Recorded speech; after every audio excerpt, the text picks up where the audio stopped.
네, 이렇게 윤석열 검찰총장이 여권의 중대범죄수사청 추진에 공개 반발한 것을 놓고 정치권의 공방도 계속되고 있습니다. 네, 국회 취재기자 연결합니다. 장보경 기자. 네, 말씀하신 대로 검찰의 수사기소 완전 분리 문제를 둘러싼 정치권의 충돌이 계속될 조짐입니다. 검찰개혁 시즌2를 진행하고 있는 민주당은 그간 검찰개혁 특위를 중심으로 검찰의 직접 수사를 대신하는 중대범죄수사청 신설 법안을 준비했는데요. 하지만 윤석열 검찰총장이 검찰의 수사권 완전 박탈 문제에 대해 강하게 반대하면서 갈등이 수면 위로 드러났습니다. 민주당 지도부는 오늘 최고위원회의에서 윤 총장의 발언에 대한 공개 발언은 내놓지 않았습니다. 다만 회의가 끝난 후 기자들의 질문에 이낙연 대표는 검찰개혁특위가 법무부를 포함한 여러 분야의 의견을 들어서 완성도 높은 법안을 준비해 줄 것으로 믿는다고 말했는데요.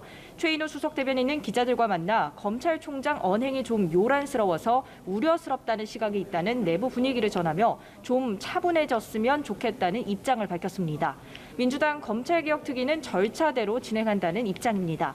다만 중수청 설치 관련 법안 발의 날짜를 확정하진 않은 채 논의를 계속하고 있는데요. 이르면 이번 주 관련 법안을 발의할 예정이었지만 내부적으로 이견을 조율하는 데 좀 더 시간을 쓰기로 했습니다.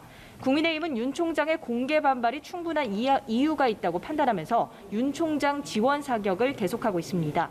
오늘 공식 회의는 없었지만 주호영 원내대표가 백브리핑을 통해 이 정권이 대한민국 수사체계를 완전히 파괴하려고 작심한 것 같다는 게 제 생각이라면서 커다란 국민 저항에 부딪힐 것을 확신한다고 비판했습니다.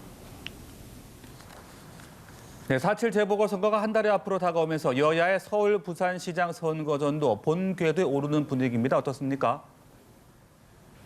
네, 민주당은 아침 최고위원회의에서 4.7 재보궐선거 중앙선거대책위원회 구성안을 의결하고 본격 재보궐선거체제로 전환했습니다. 이낙연 대표와 김태년 원내대표가 공동으로 상임선대위원장을 맡기로 했는데요. 이낙연 대표는 당원 모두가 남은 35일간 총력을 기울여달라고 당부했습니다. 이 대표는 또 민주당 가덕도 신공항특위 위원장도 맡아 부산 선거에도 힘쏟기로 했습니다. 국민의힘은 오늘로 서울, 부산시장 보궐선거 후보 선출을 위한 이틀간의 여론조사를 마감할 예정입니다. 어제에 이어 오늘도 오전 10시부터 오후 10시까지 두 곳의 여론조사 기관을 이용해 100% 일반 시민 여론조사를 진행하는데요. 내일 오전 여의도 당사에서 결과를 발표하고 즉석에서 후보 수락 연설을 할 계획입니다. 지금까지 국회에서 전해드렸습니다.